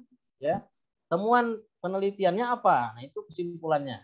Jadi kalau di dalam skripsi, tesis, disertasi ada saran, kalau di dalam artikel ilmiah itu tidak ada saran. Kalaupun ada, biasanya adalah implikasi temuan penelitian dan arah penelitian lanjutan, bukan berupa saran. Jadi jangan mengkonstruk kemudian dimasukkan saran. Jadi di dalam artikelnya tidak perlu saran. Kalaupun mau adalah implikasi temuan penelitian dan arah penelitian lanjutan. Oke, itu di kesimpulan. Lalu di daftar pustaka, sekali lagi saya ulang bahwa 80% referensi dari artikel jurnal ilmiah itu harus bersumber dari artikel ilmiah jurnal. Sisanya bisa berupa buku, tesis, disertasi, dan laporan-laporan yang lain. Bahkan bisa berupa berita online misalnya. Nah, oleh karena itu, ketika mengkonstruk dari skripsi menjadi artikel ilmiah, referensinya harus kita upgrade dari yang tadinya banyak buku menjadi yang banyak jurnal. 80% itu harus berasal dari artikel ilmiah jurnal. Nah, akan saya tampilkan nanti bagaimana cara mencari referensi ilmiah jurnal yang paling mudah. Ya. Nah, kemudian daftar pustaka harus lengkap sesuai dengan rujukan yang ada dalam teks. Artinya semua yang kita kutip di dalam tubuh tulisan harus kita cantumkan di dalam daftar pustaka. Semua yang ada di dalam daftar pustaka adalah semua yang kita kutip di dalam tubuh tulisan. Nah, jangan sampai supaya referensinya banyak dicantumkan saja di daftar pustakanya. Jadi tidak begitu. Jadi semua yang kita kutip harus kita cantumkan dalam daftar pustaka. Jadi seperti itu. Kemudian di dalam artikel jurnal ilmiah penulisannya harus mengikuti aturan yang ditetapkan oleh jurnal. Misalnya jurnal mensyaratkan referensinya itu menggunakan format APA 6 edition. Nah, format itu juga kalau misalnya jurnalnya mensyaratkan harus menggunakan reference manager, misalnya Mendeley, harus kita ikuti. Nah, tapi Pak Ketua, untuk Mendeley nggak bisa dijelaskan di pertemuan ini, itu ada pelatihan khusus lagi. Gitu. Ya, jadi harus satu pertemuan itu. Oke, ini contoh misalnya penulisan daftar pustaka dengan format APA. Nanti juga akan saya contohkan bagaimana kalau kita tidak menggunakan reference manager berupa Mendeley misalnya, tetapi ingin membuat daftar pustaka dalam bentuk APA. Nah, yang pertama itu contoh penulisan format APA dari artikel ilmiah jurnal. Kemudian yang kedua dari buku, yang ketiga dari disertasi, yang keempat dari laporan, dan yang kelima itu dari berita online. Jadi formatnya seperti itu. Itu contoh saja kalau misalnya jurnalnya mensyaratkan untuk format penulisan APA. Nah, sekarang saya akan tampilkan bagaimana cara pertama mencari jurnal sasaran. Kemudian ini contoh saja ya, melihat fokus dan skop jurnal, kemudian mencari pedoman penulisan, kemudian mencari template jurnal, baru kemudian nanti mencari literatur dan membuat daftar referensi, terakhir kemudian submit jurnal. Oke, saya akan share.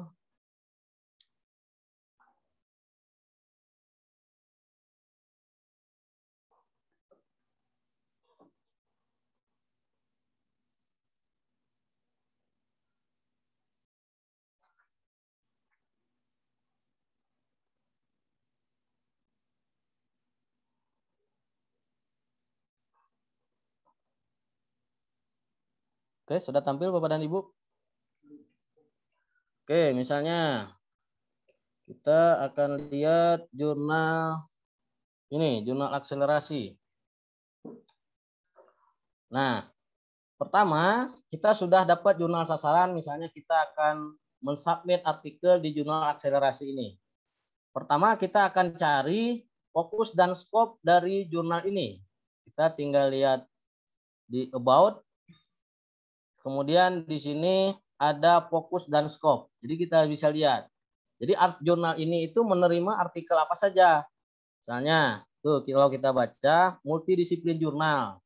Jadi bisa social science atau yang berkorelasi ya. Nah, umumnya social science. Jadi ilmu apapun sebetulnya kalau masih kategorinya social science bisa masuk ke jurnal ini. Lalu yang kedua tadi kita lihat editorial timnya, apakah ini jurnal lokal atau jurnal nasional. Nah, misalnya, oh ini berarti editornya dari berbagai kampus, artinya ini masuk ke dalam kategori jurnal nasional. Nah, jurnal ini sedang akreditasi Bapak dan Ibu, mohon doanya. Ini tinggal menunggu SK, entah Sinta 3, entah Sinta 4 hasilnya. Kira-kira begitu. Ya, kemudian reviewernya bisa kita lihat. Oh, juga dari berbagai kampus, berarti kategorinya jurnal nasional. Kemudian kita lihat penulisnya dari berbagai kampus atau tidak. Ini dari berbagai kampus. Oke, berarti masuk kategori jurnal nasional. Nah, kemudian di mana tadi? Tadi setelah fokus dan scope kita lihat author guideline-nya. Nah, di sini. Di sini ada author guideline-nya. Nah, bisa dibaca di sini. Oke. Kalau sudah, oke, kita tinggal lihat saja di sini mencari template tadi. Oke. Nah, ini ada tulisan jurnal template di samping ini, tinggal diklik saja. Nah, maka akan tampil seperti ini. Ini adalah template jurnal akselerasi ini. Tinggal penulisannya ikuti saja format yang sudah disediakan oleh jurnal. Nah, misalnya dia mintanya judulnya berapa kata gitu ya. Nah, di sini. Ukurannya 14 gitu ya. Nah, ikuti saja ini. Nama penulis, afiliasi, abstraknya, berapa kata, dan lain sebagainya. Tinggal diikuti saja. Nah, lalu kemudian untuk submit. Nah, submit nanti kita perlu, karena belum punya akun, maka kita perlu register. Di sini ada register. Kita bisa register akun dulu. Masukkan nama dan seterusnya. Lalu kemudian register. Ya, nanti tinggal dipilih mau sebagai author atau mau sebagai apa di situ. Tinggal register, nanti dapat akun, baru bisa login di sini. Login tinggal masukin lagi akunnya. Kemudian passwordnya, lalu kemudian nanti bisa submit, lalu isi abstrak, isi judul, isi nama penulis, kata kunci, dan lain sebagainya, baru upload si artikel tadi. Upload artikel tadi ke sini, kemudian tersubmitlah artikel itu. Nah, selanjutnya, kalau misalnya jurnal internasional. Nah, tadi benar nggak jurnal ini adalah kategorinya jurnal internasional. Jurnal ini sekarang lagi submit ke Scopus, sudah tahap akhir ini. Nah, tadi untuk lihatnya kita bisa lihat fokus dan scope-nya. Nah, oh jadi ini banyak sekali, social science masuk, ekonomi masuk, matematik masuk. Nah, ini banyak. Jadi fokus dan scope-nya luas jurnal ini. Kemudian kita lihat editorial timnya betul nggak dia dari berbagai negara.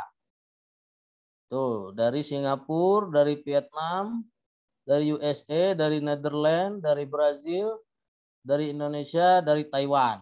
Oh iya, berarti jurnal ini secara editorial tim masuk dalam internasional. Oke. Kemudian reviewer. Setelah editor kita lihat reviewernya. Reviewernya juga dari berbagai negara dan berbagai benua. Nah, maka masuklah jurnal ini dalam kategori jurnal internasional. Lalu kita lihat penulisnya. Betul nggak? Kalau lihat dari nama-namanya, betul ada orang Indonesia, ada orang Spanyol, ada orang mana-mana. Oh, berarti betul. Jurnal ini adalah masuk kategori jurnal internasional. Nah, lalu tinggal template-nya tadi, tinggal diklik jurnal template di sini. Nah, ada jurnal template-nya. Nah, untuk cara submit-nya, seperti tadi, gampang. Bisa by email, bisa juga melalui sistem OJS. Oke. Kemudian tadi untuk referensi tadi, teman-teman sekalian, Bapak dan Ibu yang saya hormati, yang paling gampang mencari referensi itu adalah sebetulnya sudah umum kita dengar ada yang namanya Google Scholar. Jadi kalau kita hari ini masih berbicara kesulitan mencari referensi, itu sebetulnya karena tidak tahu saja caranya. Jadi gampang sebetulnya, tinggal kita buka di Google Scholar ini, tinggal kita masukkan kata kuncinya kita mau mencari tentang apa. Misalnya kita mau cari tentang Islamic Work Ethic misalnya. Nah, tinggal kita klik saja akan muncul di sini berbagai jurnal ilmiah yang berbahasa Inggris dari jurnal internasional bereputasi yang berbicara tentang Islamic Work Ethic dan Job Satisfaction. Tinggal kita download, ini bisa kita download secara gratis PDF-nya. Kalau misalnya kita ingin referensinya berbahasa Indonesia, tinggal kita masukkan saja kata kunci dalam bahasa Indonesia di sini. Maka akan keluar nanti referensi-referensi dari jurnal-jurnal nasional yang berbahasa Indonesia. Nah, lalu tadi bagaimana caranya kalau misalnya jurnal tadi mensyaratkan kita untuk membuat format APA. Nah, tinggal kita kutip saja di sini. Tinggal kita kutip, tinggal kita pilih APA. Di sini sudah jadi daftar pustakanya, tinggal kita copy paste saja ke dalam daftar pustaka. Jadi sebetulnya tidak begitu sulit asal tahu menggunakannya. Jadi kata kuncinya yang paling sederhana adalah kita tinggal buka Google Scholar, tinggal kita masukkan di sini. Kita mau mencari tentang apa kata kuncinya atau variabelnya, kita masukkan di sini, maka akan banyak muncul referensi-referensi berhalaman-halaman. Masih banyak halamannya yang berbicara tentang Islamic Work Ethic dan Work Satisfaction. Atau mau dalam bahasa Indonesia misalnya, bisa. Misalnya etika kerja Islam dan kepuasan kerja. Nah, ini referensi-referensinya dari jurnal-jurnal nasional. Banyak sekali. Jadi skripsi tadi ketika kita konstruk ke dalam bentuk artikel ilmiah jurnal, maka referensinya harus kita ganti dengan jurnal lagi. Karena 80% tadi referensi dari artikel jurnal itu bersumber dari artikel ilmiah jurnal lagi. Begitu, Bapak dan Ibu. Saya kembalikan kepada moderator. Oke, luar biasa materi Pak Irwandi.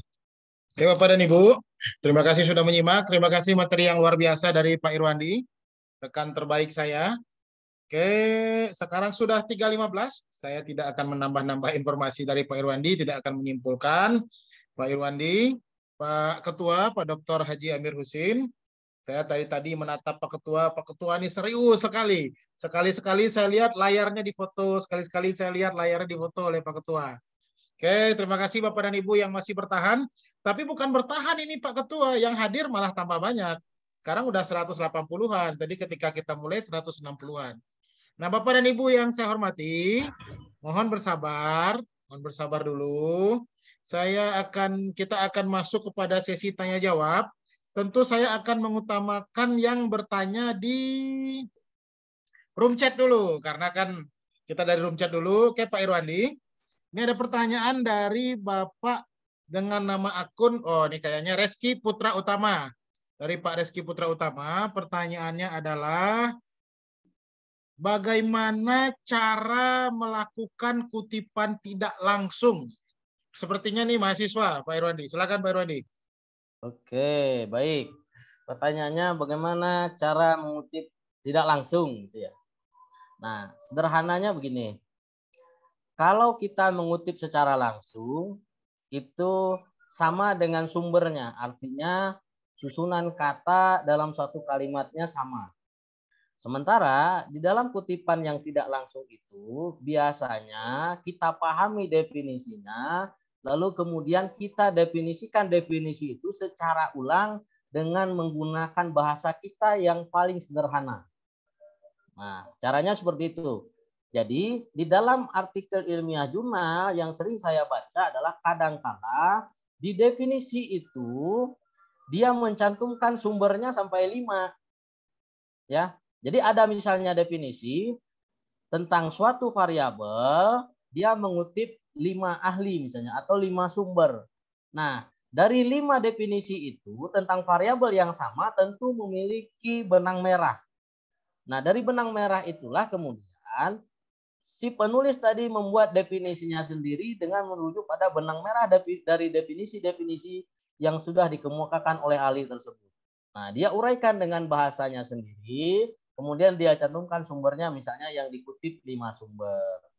Jadi seperti itu. Nah, kalau secara sederhananya kutipan langsung itu ya kopas saja, kopas dari sumber aslinya. Sama titik komanya, tidak ada yang dirubah sedikit pun, itu kutipan langsung. Tapi kalau kutipan tidak langsung, itu kita susun ulang definisi itu dengan menggunakan bahasa, kata, dan kalimat yang berbeda, tetapi maksudnya sama. Begitu, Pak Afid. Oke, baik. Jadi intinya untuk Pak Reski tadi, kutipan tidak langsung, intinya setelah kita pahami ya kita ketik lagi.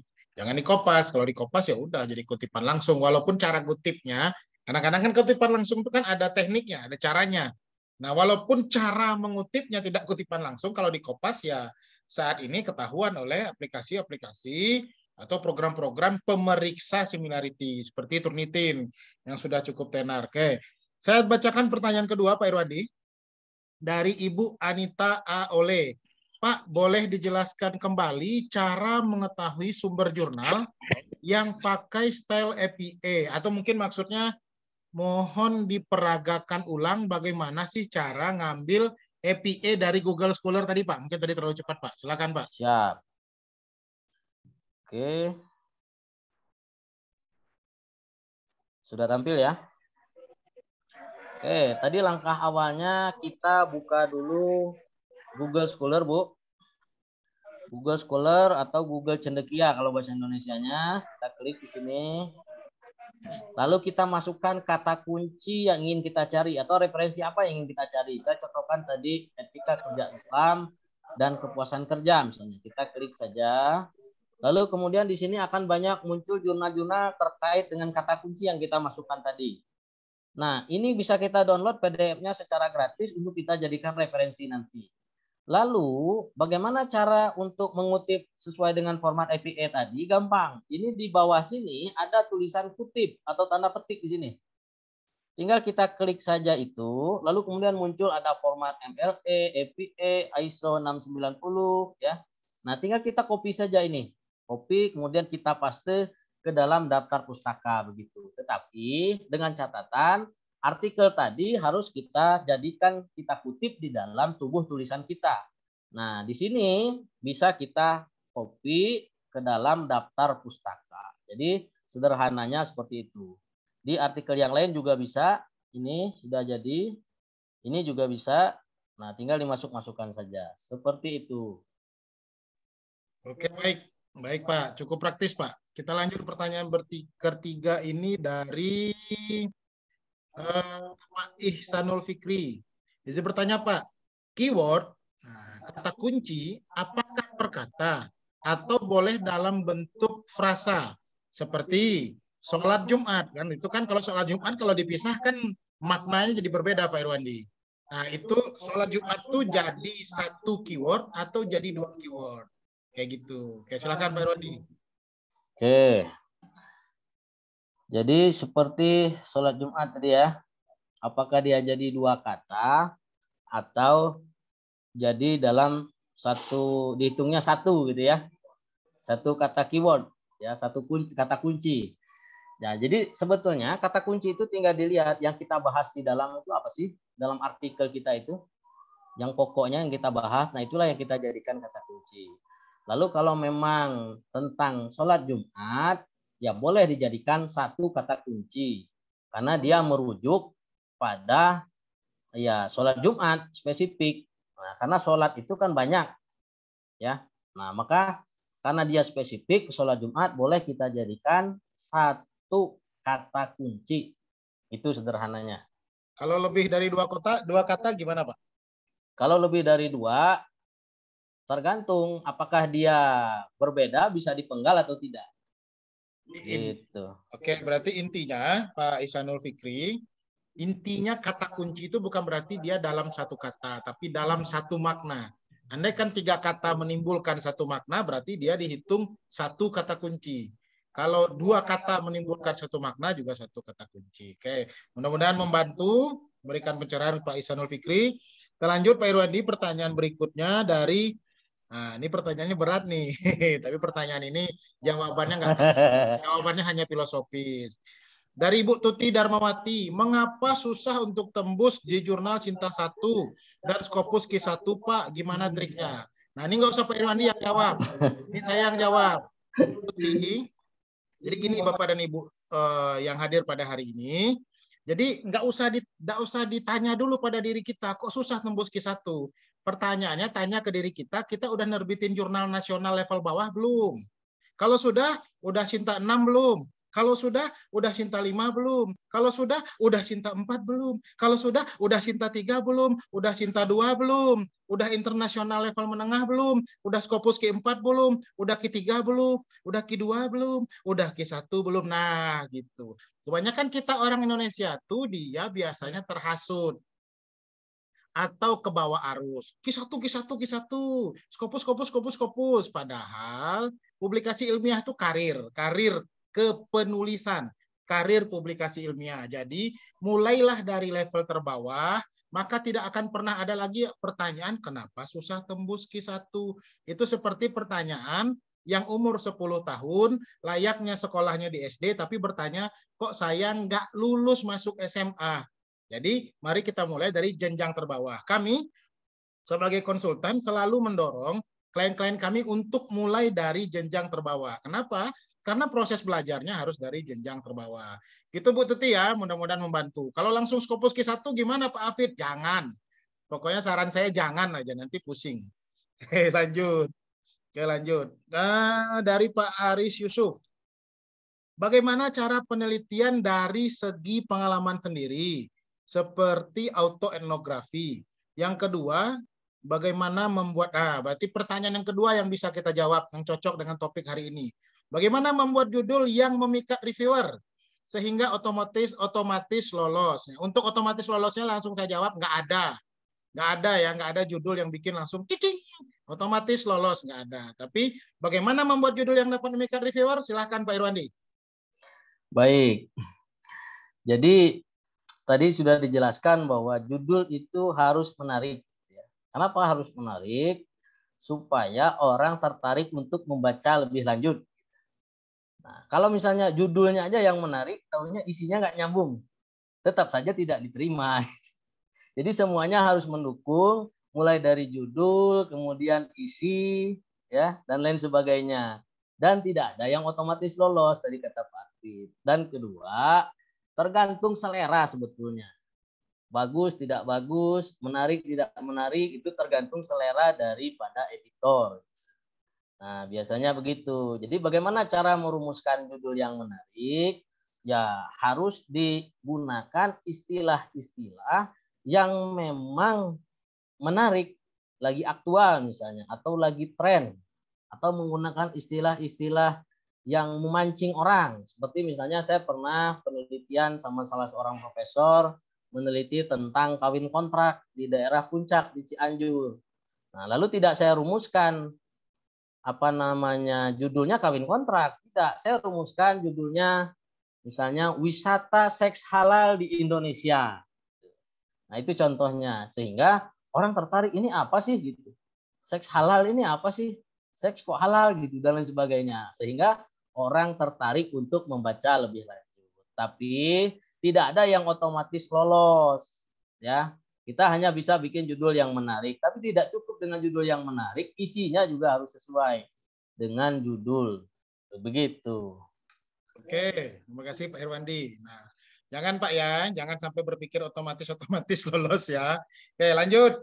Ini kayaknya dari pendidikan bahasa Arab, Bu Yayah.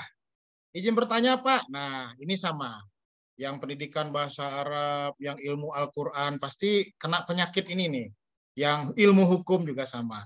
Bagaimana cara mengutip ayat Al-Quran? Nah, tidak boleh diubah-ubah.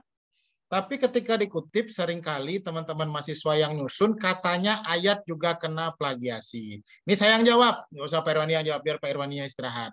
Jadi gini, tidak ada cek plagiasi di dunia ini. Ya, kalaupun ada yang membuat program namanya plagiarism checker, itu bukanlah cek plagiasi. Karena plagiat tidak plagiat diputuskan oleh Dewan Etik. Nah, oke, satu itu ya. Nah, cuma di Indonesia kadang-kadang istilahnya itu sering disalahgunakan. Yang sebetulnya cek similarity, tapi di Indonesia itu disebut cek plagiasi. Jadi semua alat yang ada yang diciptakan itu yang dipakai, mau Turnitin, mau plagiarism checker, mau apapun. Apapun alat untuk cek similarity itu bukanlah cek plagiasi, tapi cek similarity. Plagiasi atau tidak plagiasi diputuskan oleh Dewan Etik. Satu. Nah, cek similarity apa? Cek similarity adalah pemeriksaan kesamaan. Susunan dari huruf-huruf, susunan dari kata-kata yang pernah ada di internet. Oke? Yang pernah ada di internet. Bukan yang pernah terbit ya, yang pernah ada di internet dalam bentuk publikasi ilmiah, itulah yang diperiksa ulang oleh aplikasi tersebut. Dua. Nah, yang ketiga, operator pengguna cek similarity. Nih, kalau ada Bapak dan Ibu di sini dari LP2M atau dari operator-operator cek similarity, mudah-mudahan sudah tahu informasi ini. Operator cek similarity itu harus paham juga menggunakan alat. Misalnya Turnitin. Kalau Turnitin itu alat, maka harus paham menggunakannya. Ketika diperiksa, ternyata yang merah-merah atau yang terdeteksi similarity tadi adalah ayat Al-Quran, itu tinggal di-exclude, Bu Yaya. Jadi ketika di-exclude, kenapa di-exclude? Karena itu termasuk sesuatu yang harus ditampilkan sama selama-lamanya. Misalnya apa? Misalnya ya pasal-pasal, ayat-ayat dalam aturan, peraturan perundang-undangan. Misal, atau kutipan dari kitab-kitab suci. Kutipan dari Al-Quran, salinan dari Injil, salinan dari kitab-kitab suci agama yang lain yang tidak mungkin boleh dirubah kalau kita mengutipnya harus mengutip langsung. Jadi itu di-exclude, maka itu tidak kena plagiasi, tidak kena similarity. Di luar sana yang kena. Nah, kalau banyak di luar sana yang kena, berarti operatornya yang belum paham, yang belum tercerahkan bagaimana menggunakan alat pemeriksa kesamaan, alat pemeriksa similarity. Gitu Bu Yayah ya. Mudah-mudahan mencerahkan. Lanjut. Biar Pak Irwaninya dapat minum tadi. Oke, dari Ibu Arsia Zahmawita.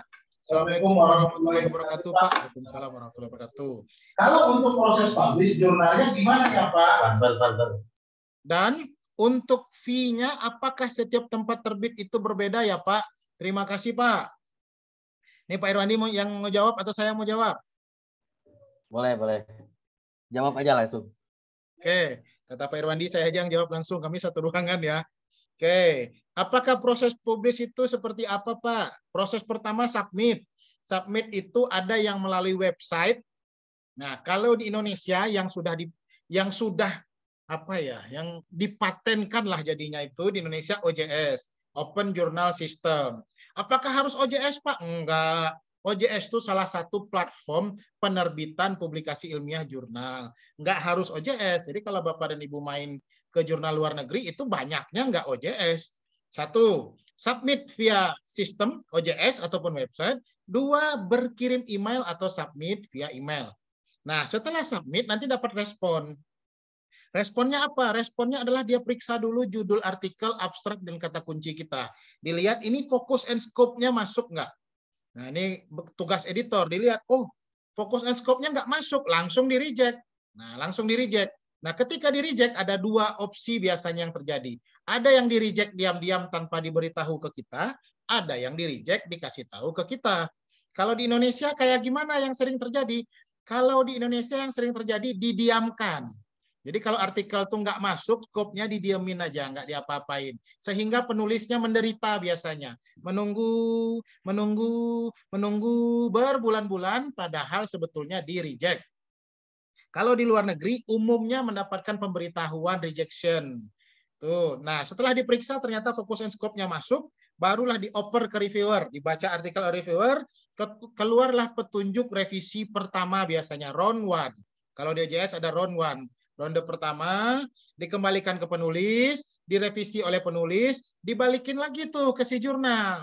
Diperiksa oleh editor, ini udah diperbaiki belum? Kalau sudah, balikin reviewer, diperiksa lagi, diberikan komentar revisi, lalu direvisi lagi oleh penulis, dan akhirnya setelah layouting, setelah terakhir banget, dapat PDF-nya, barulah dia terbit. Nah, kira-kira prosesnya seperti itu.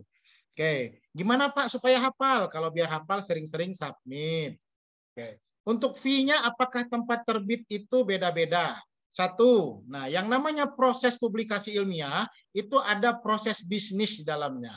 Proses bisnis itu kayak gimana? Ya, di woro-woro dulu, STAI Miftahul Ulum sedang membuka mahasiswa, masuklah mahasiswa. Nah, karena ada proses yang harus dijalankan, maka ada biaya yang harus dikeluarkan. Biaya tadilah yang kita sebut dengan biaya publikasi, publication fee, atau ada istilahnya article processing charge, atau istilahnya APC. Jadi macam-macam. Kenapa ada biaya kayak gitu, Pak? Ya karena dibutuhkan biaya untuk 1, memelihara website, 2, bayar doi crossref, 3, gaji makan editor, 4, menghidupi anak istri reviewer. Jadi semuanya harus dibayar, nggak mungkin nggak dibayar. Ini proses kerja di dalamnya. Tapi si pembayar tadi terbagi 3. 1, dibayar oleh negara melalui APBN dan pajak masyarakat, sehingga yang submitnya gratis, autornya gratis, pembacanya gratis download. Disebut dengan Open Access Journal atau OA. Tipe pertama. Tipe kedua, itu dibayar oleh autor. Istilahnya nggak dapat duit dari negara. Nggak dikasih duit oleh negara. Nah, ini umumnya penerbitnya independen. Penerbitnya swasta. Seperti apa? Wiley, Taylor, Elsevier, Go Academica salah satunya. Penerbit swasta. Siapa yang bayar biaya publikasi? Penulis yang bayar. Kenapa penulis yang bayar, Pak? Karena pembaca gratis. Lalu pilihan berikutnya, penulis nggak bayar, pembaca yang bayar. Contohnya apa? Contohnya ketika Bapak dan Ibu, teman-teman, mengakses jurnal-jurnal di luar negeri, lalu di situ ada purchase. Ada gambar keranjang kayak Shopee, itu kayak Shopee Pay, kayak Tokopedia, input ke keranjang, kita bayar dulu, baru kita bisa download full paper. Nah, kira-kira begitulah kenapa ada biaya publikasi. Apakah biayanya berbeda-beda? Tentu berbeda-beda. Apa yang membedakannya? Yang membedakannya kualitasnya. Kualitas itu ada kualitas waktu, ada kualitas isi, ada kualitas prosesnya. Itu yang beda-bedakan. Semoga tercerahkan Ibu Arsyizah Mawita. Pertanyaan umum nih. Oke, kita lanjut Pak Irwandi ya. Bagaimana Bu Afriani nih? Bagaimana cara mencari Sinta 1? Cara cari Sinta 1 Bu ya. Saya peragakan aja. Gimana cara cari Sinta 1? Sama sekalian Bu Mahaldiwi. Bu Mahaldiwi juga nanya itu. Nah, gini. Bapak dan Ibu, gimana cara cari Sinta 1? Pertama buka Sinta Kemdikbud. Nah, buka, mudah-mudahan muncul. Ini buka Sinta Kemdikbud. Kalau di Sinta zaman dulu mudah menggolongkannya. Kalau di Sinta zaman sekarang agak susah kita menggolongkannya. Agak susah kita menggolongkannya. Nah, cuman cara satu-satunya klik di sini, klik di jurnal, klik di source, klik di jurnal. Maka yang teratas itu adalah Sinta 1. Misal, Ibu Afriani ini kalau nggak salah administrasi publik deh. Kalau nggak salah ya, nggak salah ingat saya. Teman lama soalnya. Administration. Sinta 1. Filter jurnal. Oke, muncul nggak dia? Muncul ya? Nah, begitulah kira-kira cara mencari Sinta 1 ya Bu ya. Saya jawab singkat, padat saja. Karena banyak pertanyaan yang masuk, oke kita lanjut. Pertanyaan berikutnya. Apakah ada link untuk sertifikat? Ada di grup, Pak. Ada di grup. Nanti kalau Bapak masih nggak ketemu di grup, nanti oleh admin. Kalau nggak ada juga di room chat ini. Apakah Sinta memiliki web sendiri untuk mensubmit naskah? Oke. Apakah Sinta punya web sendiri untuk submit naskah? Enggak. Apa itu Sinta? Sinta itu kalau sederhananya lembaga pengindeks, udah itu aja. Sebetulnya jauh lebih dalam daripada itu. Bisakah submit di Sinta? Enggak. Submit di mana? Di jurnalnya submit. Apakah semua jurnal udah Sinta? Enggak. Jurnal apa saja yang sudah Sinta? Yang sudah terakreditasi. Pak Irwandi bilang tadi minimal 2 tahun jurnal itu jalan diakreditasi, masuklah dia ke data Sinta. Bagaimana cara mengetahui penerbit mana yang naskahnya sudah terakreditasi Sinta? Nah, ini salah pertanyaannya. Yang benar, bagaimana cara mengetahui penerbit yang sudah terakreditasi Sinta? Penerbit pun masih salah. Yang benar, bagaimana cara mengetahui jurnal yang sudah terakreditasi Sinta? Cara gampangnya, saya coba tunjukin. Oke, buka Sinta Kemdikbud. Setelah buka Sinta Kemdikbud, klik di jurnal.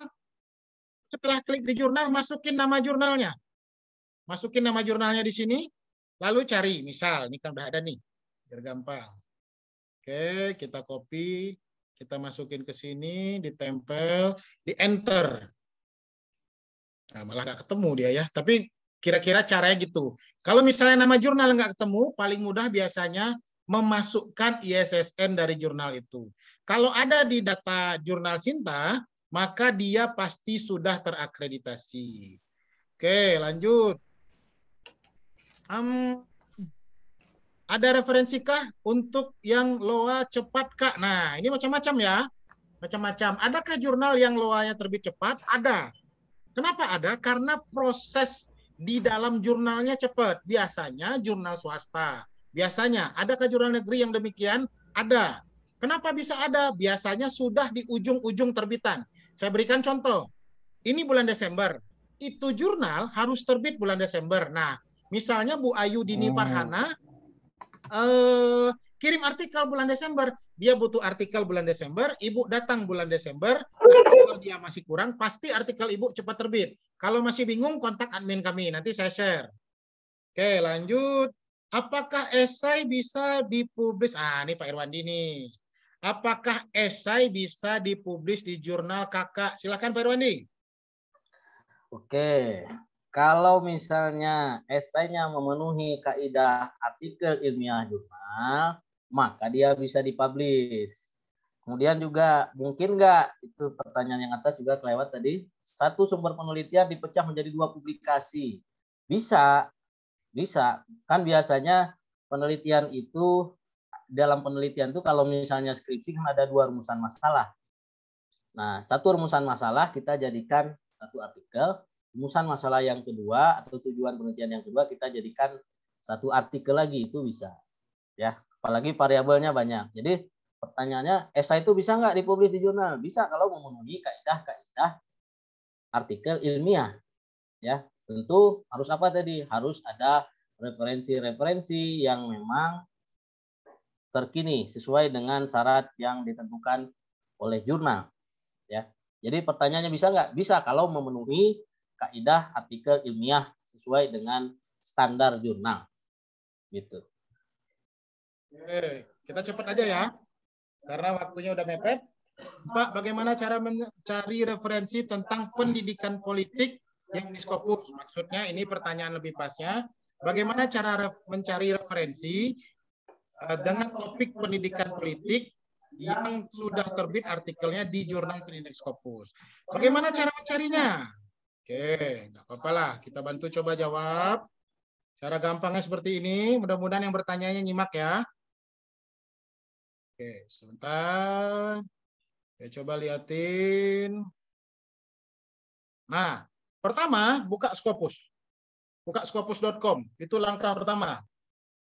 Oke, setelah kita buka scopus.com, nggak muncul ya. Nah, klik di source.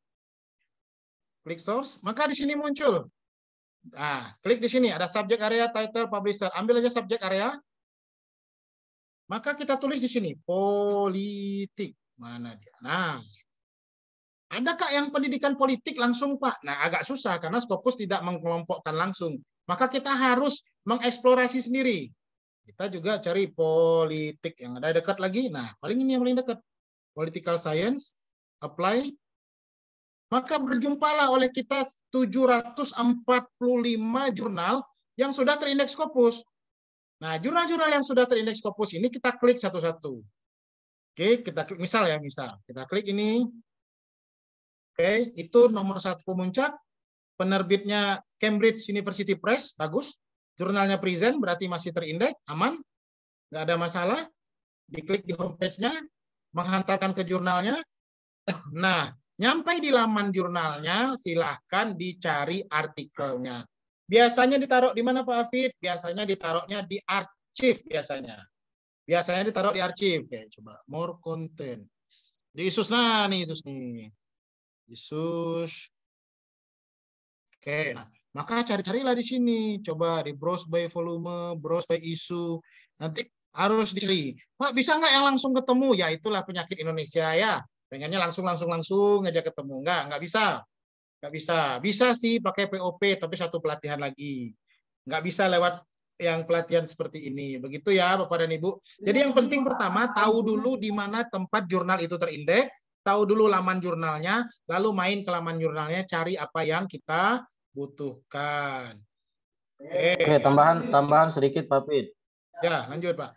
Jadi sebetulnya di Google Scholar tadi juga bisa. Kalau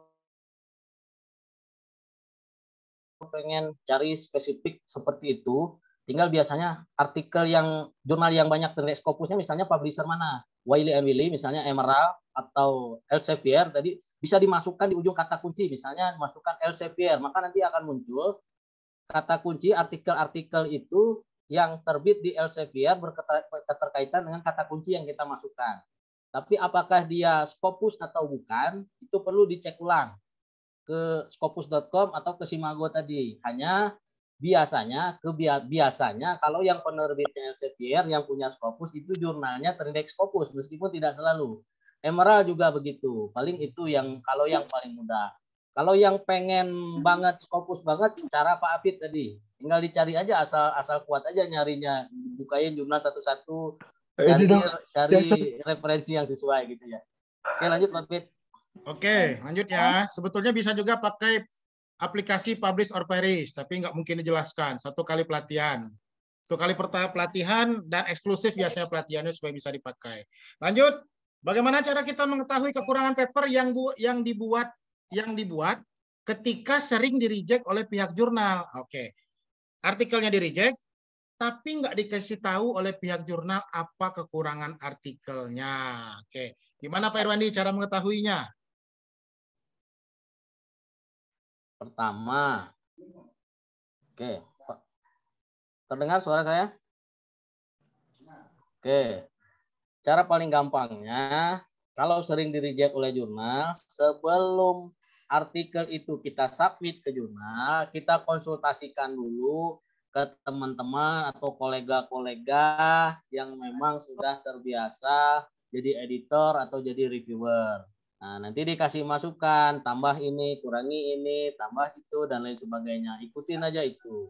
Tapi, sekali lagi, penulis hebat pun pasti artikelnya pernah di-reject. Nah, jadi kalau misalnya artikel kita di-reject, ya tinggal diperbaiki saja sebetulnya, dikonsultasikan dengan kolega-kolega, kemudian kita submit lagi ke jurnal yang lain.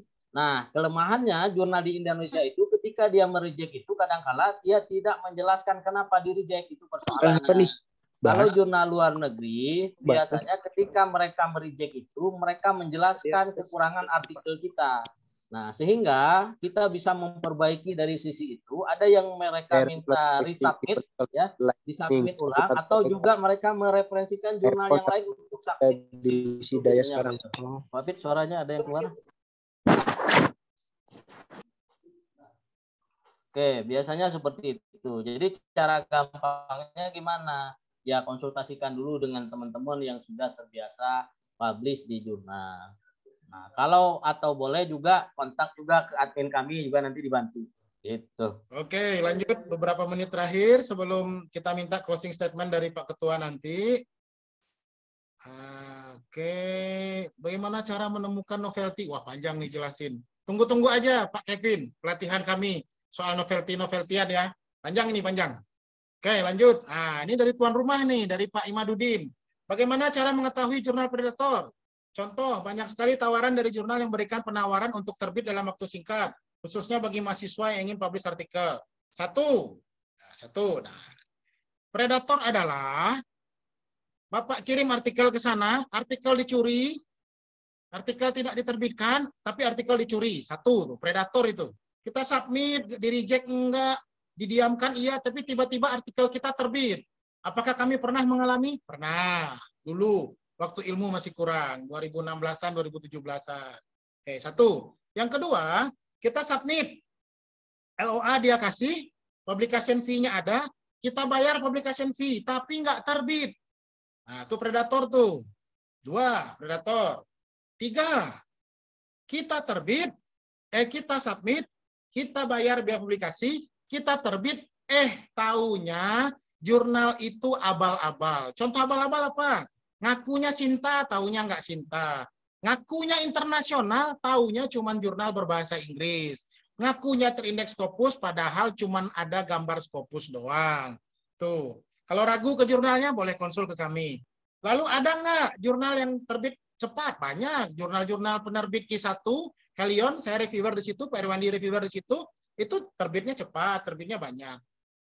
Apakah hanya mahasiswa yang ditawarin? Enggak, dosen juga banyak yang ketipu, Pak. Loa-loa 6 juta, 7 juta Scopus itu banyak. 6 juta dapat loa Scopus, tahunya artikel nggak terbit. Itu banyak. Mohon berhati-hati. Lalu ada juga modusnya, bayar dulu separuh. Boleh bayar separuh. Kalau nggak ada juga modusnya. Terbit dapat ini, terbit dapat itu. Hati-hati aja. Nggak ada ya. Tidak ada biaya publikasi ilmiah yang bisa dicicil. Nggak ada itu. Itu hati-hati Bapak dan Ibu. Nggak mungkin lah nyicil-nyicil. Masa nyicil ke Scopus? Nggak mungkin. Oke, lanjut. Itu yang predator-predator. Oke, alhamdulillahirrahmanirrahim. Sudah selesai Bapak dan Ibu. Tidak ada pertanyaan tambahan, pertanyaan lanjutan. Kalau masih ragu, kalau masih bingung, diam aja di grup. Tunggu di grup. Kami akan selalu share info pendampingan dan konsultasi, info edukasi dan pelatihan. Kalau ada yang ingin kerjasama, kontak saja admin kami. Kalau ada yang butuhkan sertifikat, kami juga sudah share di grup, sudah share di room chat ini. Tapi sebelum diselesaikannya kegiatan kita pada sore hari ini sudah 3.49, sudah masuk asar juga kalau di Bandung. Kalau nggak salah kalau di sana, di Sumatera juga udah mau asar. Kita minta closing statement beberapa kalimat dari Pak Irwandi, lalu dilanjut oleh closing statement dari Pak Ketua, Pak Dr. Haji Amir Hussein, MM. Pada Pak Irwandi, silakan closing statement. Baik, kalau dari saya singkat saja Pak Bid, sebetulnya bagaimana cara mudah mengkonstruk atau menulis artikel ilmiah jurnal, ya mulailah menulis, dikerjakan sesuai dengan rambu-rambu yang ditentukan oleh jurnalnya. Nah, kalau misalnya ikut pelatihan terus-menerus, tidak pernah mempraktekkan ilmunya, maka akan susah. Gitu. Jadi cara mudah menulis bagaimana? Ya mulailah menulis, selesaikan artikelnya. Itu aja Pak Bid. Oke, terima kasih Pak Irwandi. Intinya mulai aja dulu ya, Kak Tokopedia itu. Tokopedia, mulai aja dulu. Oke, selanjutnya kita minta closing statement dari Pak Ketua STI Miftahul Ulum kepada Bapak Dr. Haji Amir Hussein MM. Kami persilahkan. Silakan Pak.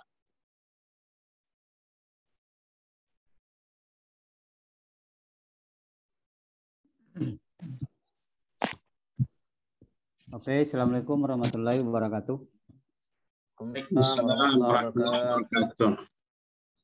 Luar biasa, Pak Apit, Pak Irwandi membantu kita, membimbing kita.